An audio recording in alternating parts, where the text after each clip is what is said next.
Halo teman-teman, gimana kabarnya hari ini? Semoga dalam keadaan sehat dimanapun dan kapanpun ya teman-teman.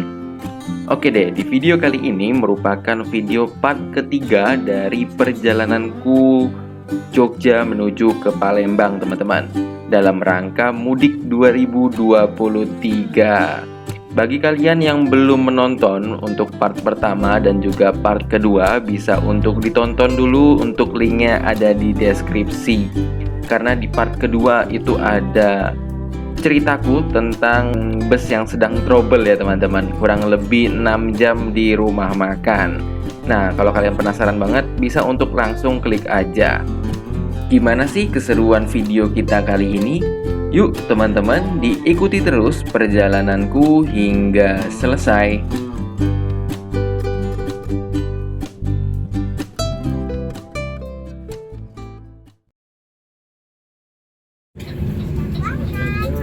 Pukul setengah 9 pagi, akhirnya bus saya diberangkatkan secara resmi dari rumah makan Lestari, teman-teman. Semoga setelah ini kita tidak menghadapi trouble-trouble lainnya. Ya, kalau macet mah wajar ya, namanya juga di musim mudik 2023 gitu loh. Nah, ini ada Mas Jeffrey yang udah nemenin aku dari pagi hari tadi, teman-teman. Pagi-pagi dia langsung ke sini. Dadah Mas Jeffrey, sampai jumpa di pertemuan selanjutnya ya. Terima kasih banyak banget Mas Jeffrey udah mau datang jauh-jauh dari kota Kebumen ke rumah makan Lestari ini. Oke teman-teman, kita lanjutkan perjalanannya. Kurang lebih dari rumah makan Lestari ini menuju ke Palembang, kalau normalnya ya, itu masih 1 hari teman-teman.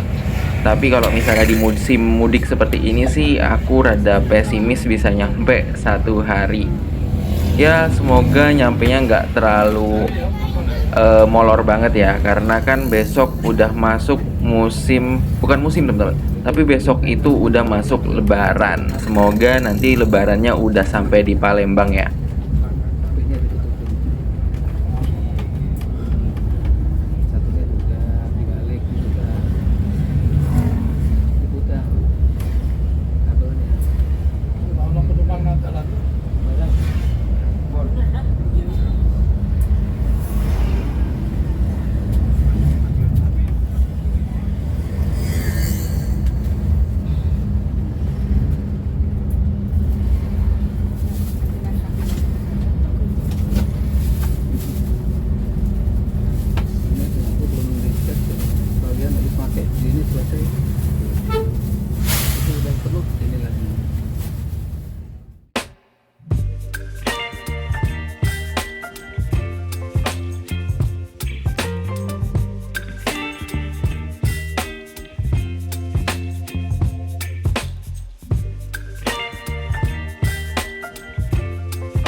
Jam 10 lebih 8 menit, bus saya tiba di daerah Banyumas, teman-teman.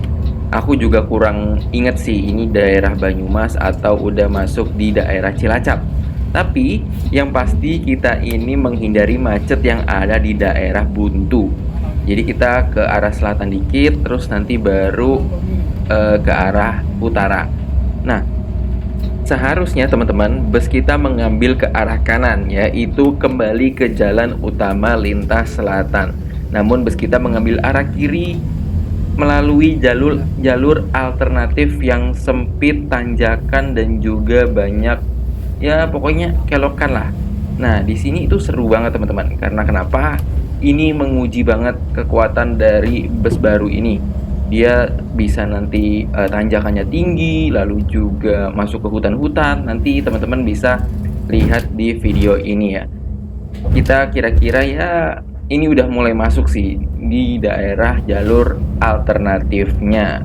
Jangan di skip teman-teman, karena ada banyak banget cerita lucu yang akan aku sampaikan dari video ini.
Sesampainya di daerah ini, saya dan penumpang lain itu mulai curiga, teman-teman. Kenapa jalannya semakin kecil, lalu juga padat pemukiman, serta itu tuh kita tidak melihat ada bus lain yang lewat jalur ini.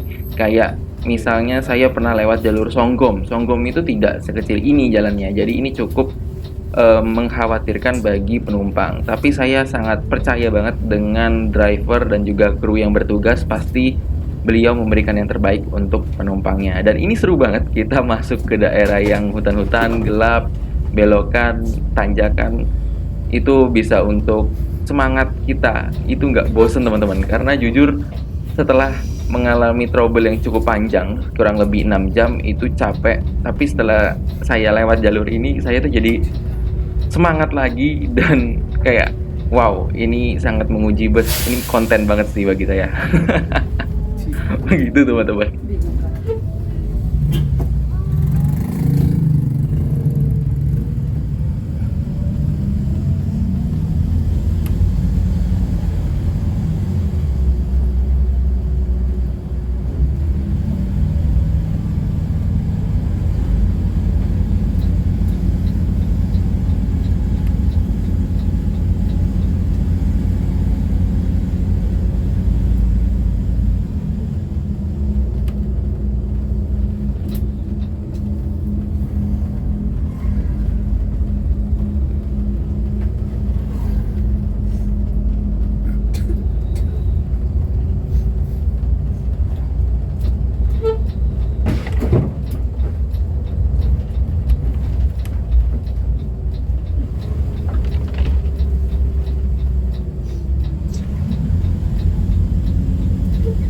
Jalan yang banyak didominasi dengan tanjakan ini dan sempit sangat menguji skill driver. Tidak hanya skill driver aja teman-teman yang diuji, tapi juga ketahanan mesin dari bus otomatis ini.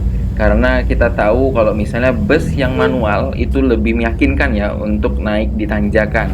Tapi karena ini bus matic, yuk kita lihat kira-kira seberapa kuat sih bus ini untuk melibas tanjakan yang ada di daerah pegunungan.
Setelah 5 hingga 10 menit dan kondisinya semakin sepi teman-teman. Jadi tapi mau gimana lagi kan, karena muter itu udah paling nggak mungkin. Mau muter gimana, wong busnya segede gini, terus juga halaman rumahnya kecil-kecil.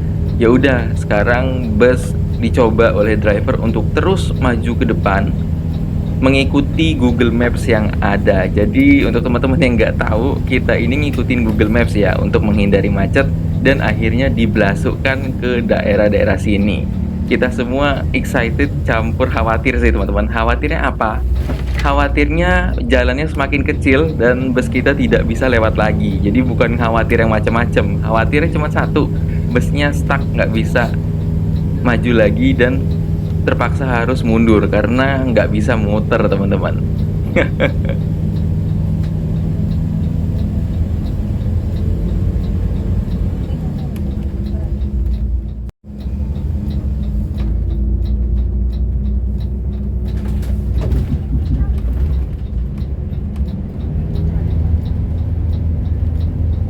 Untuk driver yang bertugas ketika kita melibas jalur seperti ini, itu driver senior, yaitu Pak Bambang teman-teman. Ini keren banget sih Pak Bambang, walaupun udah sepuh ya bisa dibilang senior banget, tapi skillnya ini masih lincah banget teman-teman, dan juga perhitungannya itu sangat pas. Jadi sisi kiri, sisi kanan bus itu tuh walaupun jalannya kecil, ada kendaraan lain dari depan, itu masih bisa busnya itu lewat. Keren banget sih, apresiasi banget untuk Pak Bambang. Semoga sehat selalu dan terus berada di PO Putra Remaja ya Bapak. Semangat terus Bapak.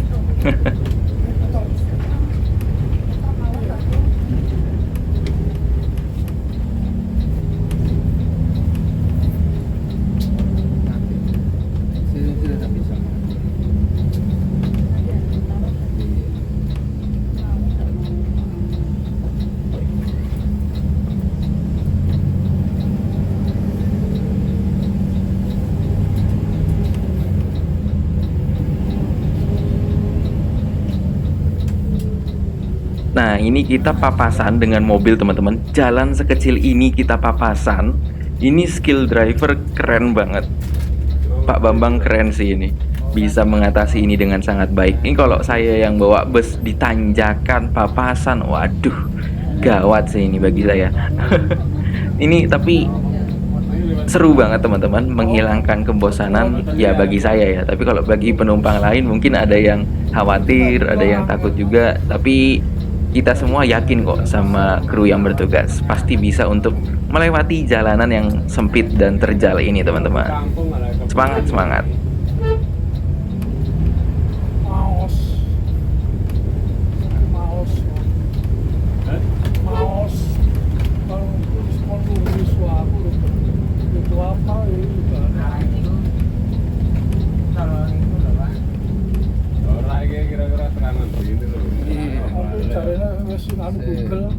Motor kene iso. Motor kene iso. Kalau ngikuti Google sih, soalnya waktu itu.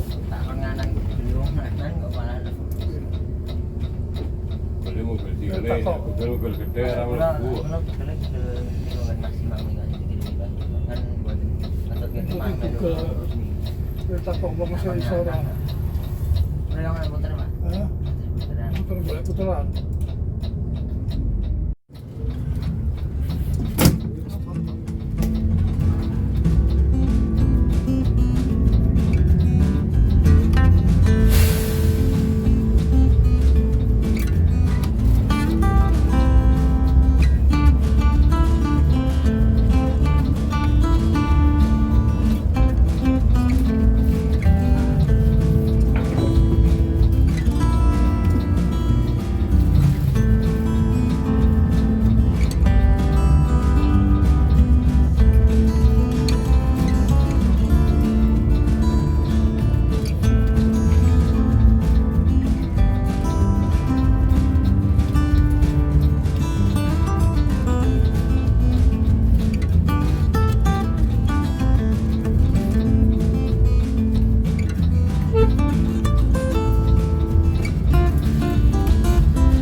Bakal Ramadan. Ramadan. Tidak lama kemudian, setelah kru bertanya dengan warga sekitar serta juga mengikuti Google Maps, akhirnya bus yang saya naiki tiba di jalur utama lintas selatan, teman-teman. Bukan lintas selatan banget sih, tapi ini udah arah yang ke Songgom. Tepatnya nanti daerahnya aku cantumkan di bawah ya, teman-teman. Nah, setelah dari sini kita langsung menuju ke arah Selawi. Ternyata kita nggak lewat Songgom, lewatnya Selawi. Dan ini pertama kali juga bagi saya naik bus yang lewat Selawi, teman-teman. Karena biasanya kalau bus Sumber Alam, bus Damri, bus Sinar Jaya itu lewatnya Songgom. Jadi kita bakal ke utaranya lewat Selawi, baru nanti kita ke arah barat ke Jakarta. Begitu teman-teman. Gimana sih keseruannya? Yuk diikuti terus ya teman-teman, dan jangan di skip.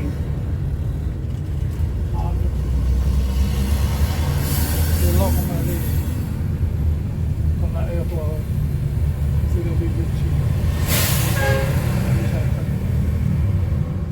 Tidak lama kemudian, bus saya mendapatkan ujian lagi nih teman-teman, yaitu kemacetan panjang ya. Di sini kemacetannya cukup lama dan ada beberapa yang saya herankan, yaitu ketika kita berhentinya terlalu lama, alarm yang ada di bus ini itu berbunyi.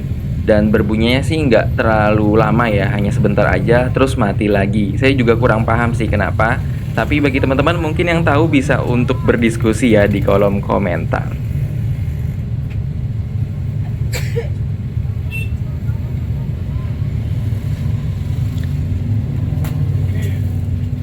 Kayak searah orang kumukura ya kan.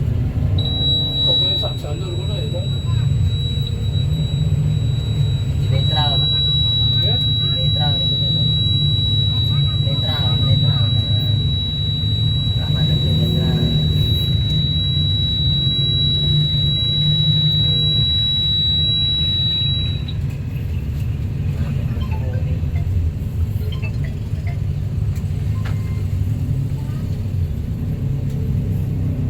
Coba.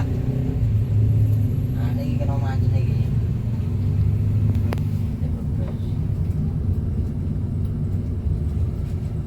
Pokoknya ada boleh. Pokoknya ngiwan sarung dan terakhir itu kan.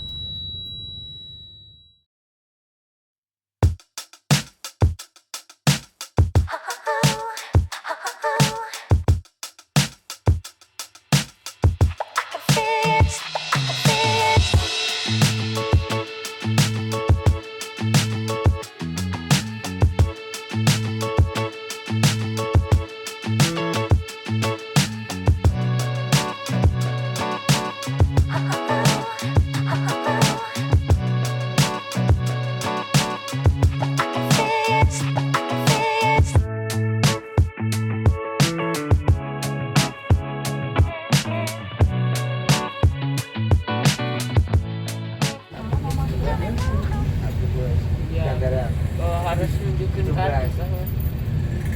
Baik teman-teman, yang saya rasakan selama saya naik bus ini itu nyaman banget ya. Karena kenapa?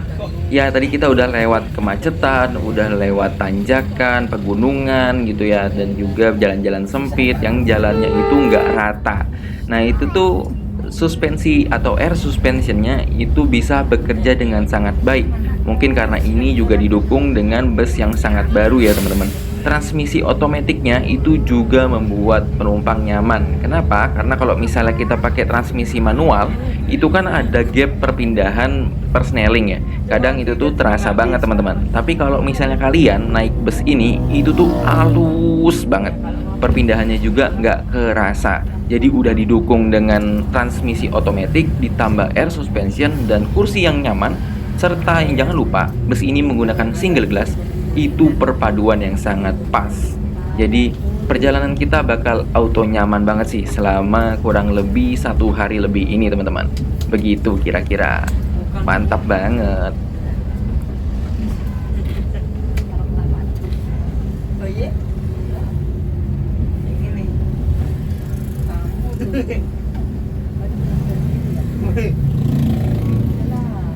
Gimana? Pas stasiun kemarin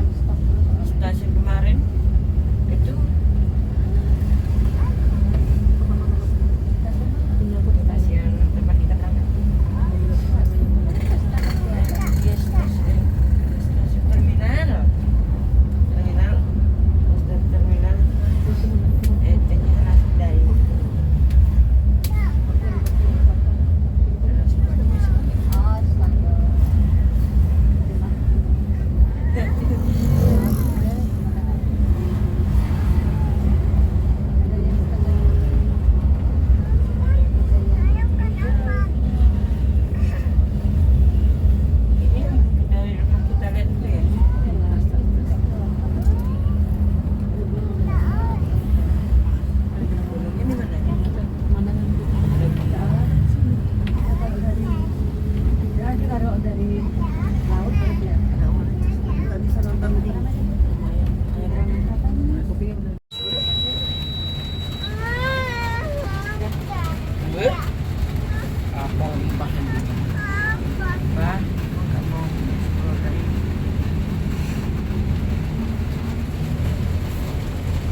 Baik teman-teman, sekian dulu untuk videoku kali ini di part ketiga perjalananku dari Jogja menuju ke Palembang. Terima kasih banyak banget untuk teman-teman yang udah menonton, dan bagi teman-teman yang penasaran banget dengan part selanjutnya bisa ditunggu ya teman-teman untuk part keempatnya. Keseruan apa lagi sih yang bakal kita hadapi di part keempat?